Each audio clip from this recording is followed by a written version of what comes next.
اس لیے کہ یہ قرآن مجید کی زبان ہے، ہمارے آقا صلی اللہ علیہ وسلم کی زبان ہے، اور پھر یہ جنت میں جنتیوں کی زبان ہوگی۔ اس لیے ہر بندے کو چاہیے کہ اس زبان کو سیکھے تاکہ اللہ تعالی کے کلام کو سمجھ سکے۔ اچھا، بعض لوگوں کو دیکھا ہے وہ کہتے ہیں جی ہمیں عربی نہیں پڑھائیں، بس ترجمہ پڑھا دیں۔ بھائی جب زبان نہیں سیکھیں گے تو ترجمہ کیسے جانیں گے؟ تو اس لیے عربی زبان سیکھنے سے گھبرانے کی ضرورت نہیں ہوتی۔ آپ بچوں کو سکھانا شروع کر دیں تو بچے سیکھ جاتے ہیں۔ آخر ایک بچہ پیدا ہوتا ہے تو اس کو پشتو کون سکھاتا ہے؟ ماں باپ ہی سکھاتے ہیں نا۔ ہم تو حیران ہوتے ہیں اتنی مشکل زبان بچے سیکھ جاتے ہیں، کیا الفاظ ہیں، ماشاء اللہ، سبحان اللہ۔ تو معلوم ہوا کہ ماں باپ بچے کو جو زبان سکھائیں وہ زبان بچے سیکھ جاتے ہیں۔ ہمارے بچے اگر عربی نہیں سیکھتے تو یہ قصور ماں باپ کا ہے۔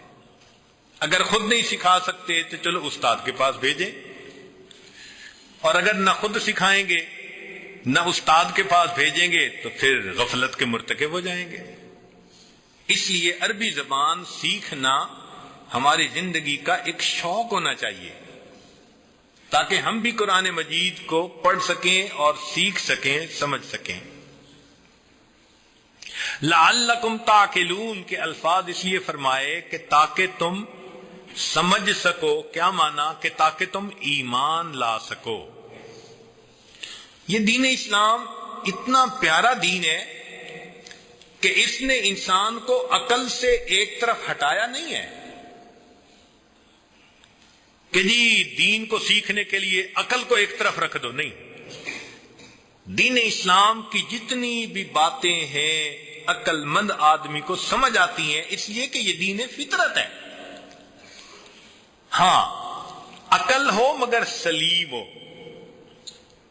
اگر عیار ہو جائے تو پھر تو سمجھنے کی نیت ہی نہیں۔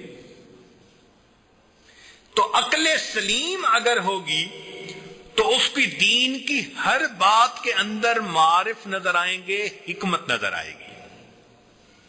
اس لیے دین اسلام یہ نہیں کہتا کہ آنکھیں بند کر لو فقط دین کو نہیں، شریعت کہتی ہے آنکھیں کھولو، آسمان کو دیکھو، زمین کو دیکھو، اللہ کی نشانیوں کو دیکھو۔ انظروا الم ترا الم ترو، یہ الفاظ بتا رہے ہیں کہ دین اپنی پیروی کرنے والوں کو آنکھیں بند کرنے کا حکم نہیں دے رہا۔ آنکھیں کھولو، دیکھو، یہ اللہ کا بنایا ہوا نظام ہے اور اسی اللہ کی بھیجی ہوئی یہ کتاب ہے۔ تم عقل سے کام لوگے اور آنکھ سے دیکھو گے تو تم جگہ جگہ پر اس مالک ملک کی نشانیوں کو اپنے سامنے پاؤ گے۔ چنانچہ اس واقعے کو سن کر واقعی کچھ لوگ ایمان لائے، جیسے ابن امین، عبداللہ ابن سلام اور ابو عتبہ یمانی۔ یہ تین حضرات اس واقعے کی تفصیلات کو سن کر عقل سلیم تھی، طبیعت کے اندر سچ کی تلاش تھی۔ اللہ رب العزت نے سورہ یوسف کے اتارنے پر یہ یہود کے بڑے علماء تھے، اللہ نے ان کو ایمان لانے کی توفیق عطا فرمائی۔ آگے ارشاد فرمایا، نحن نقص علیک احسن القصص، ہم آپ پر قصوں میں سے بہترین قصہ بیان فرماتے ہیں۔ قرآن کو احسن القصص کیوں کہا؟ اس میں بہت عبرت کی باتیں ہیں، سبق کی باتیں ہیں۔ چنانچہ اس میں امر بھی ہے، نہی بھی ہے۔ اس صورت کے اندر تذکر بھی ہے، تفکر بھی ہے، عتاب بھی ہے، حساب بھی ہے، ثواب بھی ہے، عذاب بھی ہے، حیرت بھی ہے، حسرت بھی ہے، دین بھی ہے، دنیا بھی ہے، لطافت بھی ہے، کثافت بھی ہے، حرام بھی کا علم بھی ہے اور حرام کا علم بھی ہے۔ یعنی اس ایک صورت میں یہ جتنے الفاظ بتائے ان سے متعلقہ مضامین ایک صورت کے اندر موجود ہیں، تو اس کو احسن القصص کہا۔ اور بعض نے فرمایا کہ احسن کا لفظ اللہ نے چند چیزوں کے لیے پہلے بھی استعمال فرمایا، جیسے انسان کے لیے لقد خلقنا الانسان فی احسن تقویم۔ اس کی وجہ پتہ کیا ہے؟ اس کی وجہ یہ ہے کہ انسان نہ پانی پہ تصویر بنا سکتا ہے، نہ آگ میں، نہ ہوا میں، تینوں پہ انسان تصویر نہیں بنا سکتا، اور اللہ نے تینوں سے تصویر بنائی، آگ سے جنوں کی، ہوا سے عیسیٰ علیہ السلام، روح جو فرمایا، اور پانی سے اولاد آدم، پانی سے پیدا ہوا انسان۔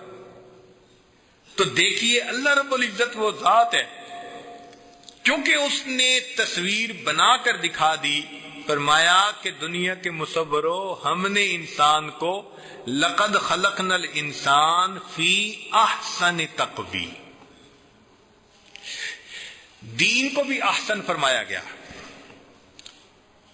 اس لیے کہ پہلے تمام انبیاء پر جو چیزیں نازل ہوئیں اللہ رب العزت نے تمام کا مجموعہ دین اسلام میں عطا فرما دیا، لہذا یہ دین تمام ادیان سے احسن دین بن گیا، تو اس کے لیے بھی اللہ نے احسن کا لفظ استعمال فرمایا۔ حدیث میں مؤذن کی آواز کو تمام آوازوں سے احسن فرمایا گیا، اس کی کیا وجہ؟ کہ اللہ رب العزت کو یہ آواز بہت محبوب ہے کہ بندے اس کی کبریائی بیان کریں، اللہ اکبر۔ تو انبیاء، علماء، شہداء کے بعد مؤذن جنت میں سب سے زیادہ منور چہرے والے لوگ ہوں گے۔ ایک حدیث میں ہے کہ مؤذن کے لیے مچھلیاں بھی استغفار کرتی ہیں۔ ایک حدیث مبارکہ میں ہے کہ جو مؤذن ہوگا اس کو اللہ تعالیٰ موت کی سختی سے محفوظ فرمائیں گے، اور ایک حدیث پاک میں ہے کہ اللہ تعالیٰ مؤذن کو قیامت کے دن نور کے ممبروں پر بٹھائیں گے۔ تو معلوم ہوا کہ انسان کی شکل کے لیے بھی احسن کا لفظ، اور دین کے لیے بھی احسن کا لفظ، مؤذن کی اذان کے لیے بھی احسن کا لفظ، اور اس قصے کے لیے بھی احسن کا لفظ۔ تو مفسرین نے لکھا کہ ایک وجہ تو یہ تھی کہ صاحب قصہ بہت حسین تھے، اللہ رب العزت نے انہیں صباحت عطا فرمائی تھی حسن میں، اور وہ اپنی مثال آپ تھے، لہذا چونکہ صاحب قصہ بہت حسین تھے، اس مناسبت سے اس کو احسن القصص فرمایا۔ اور بعد نے فرمایا کہ نہیں، یہ قصہ تمام کہانیوں اور قصوں سے زیادہ کامل ہے۔ چیز تبھی اچھی ہوتی ہے نا جب کامل ہو۔ تو اس قصے کے اندر دیکھیں کتنے مضامین ہیں، دین کے مضامین بھی ہیں اور دنیا کے بھی، سیرت کے بھی ہیں، سوانح کے بھی، رموز سیاست کے بھی ہیں اور حکومت کے بھی، معاشی خوشحالی کی تدبیریں بھی ہیں، اور حسن اور عشق کی حشر سامانیاں بھی ہیں، اور زہد و تقوی کی دستگیری بھی، انبیاء اور صالحین کا تذکرہ بھی، ملائکہ اور پرندوں کا تذکرہ بھی، جنوں اور انسانوں کا تذکرہ بھی، چوپایوں اور شیاطین کا تذکرہ بھی، بادشاہوں، تاجروں، عالموں اور جاہلوں کے حالات بھی، غربت کا تذکرہ بھی، امیری کا بھی، عزت کا تذکرہ بھی اور ذلت کا بھی، صبر کا تذکرہ بھی اور انسانوں کی مکاری کا تذکرہ بھی، اور نیک لوگوں کی نیکوکاری کا تذکرہ بھی۔ کیونکہ اتنے تمام مضامین اس ایک سورت کے اندر اور واقعے کے اندر ہیں، اس لیے اللہ تعالیٰ نے اس کو احسن القصص فرمایا کہ یہ قصوں میں سے بہترین قصہ ہے۔ فرمایا لمن الغافلین، تاکہ کہ ہمارے بیان کرنے سے پہلے آپ اس قصے سے بے خبر تھے،